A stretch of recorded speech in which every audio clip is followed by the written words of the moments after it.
আজকে একটু জলখাবারে একটু অন্যরকমভাবে একটু মুড়িটা মাখছি, জানো তো। কিছুই নয়, দাঁড়াও দেখাচ্ছি। অনেকগুলো নারকেল ছিল, জানো তো। তো নারকেলগুলোকে এরকম পিস পিস করে কেটে নিয়েছি, নিয়ে আর এই ঝালমুড়ি মাখিয়েছি।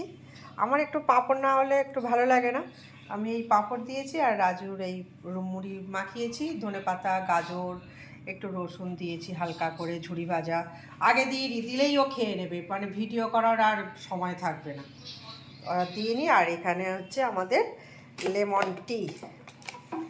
লেমন টি আমার চিনি ছাড়া, আর রাজুর হচ্ছে একটুখানি হালকা একটুখানি মিষ্টি দিয়েছি, আর এই টি ব্যাগ দিয়েছি।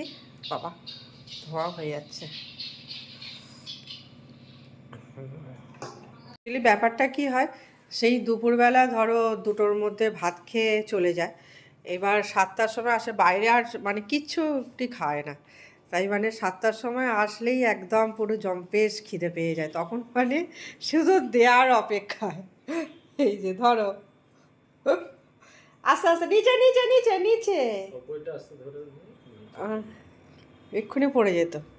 তো চলো, টাটা। কেমন খাচ্ছ বলো? নারকেল দিয়ে ভালো লাগছে না?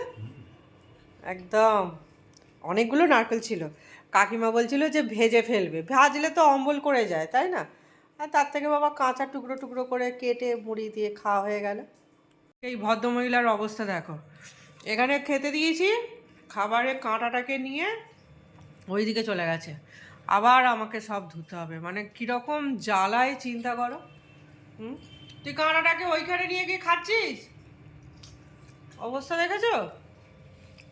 তো সন্ধ্যাবেলার খাওয়াটা বেশ জমে উঠলো না বলো?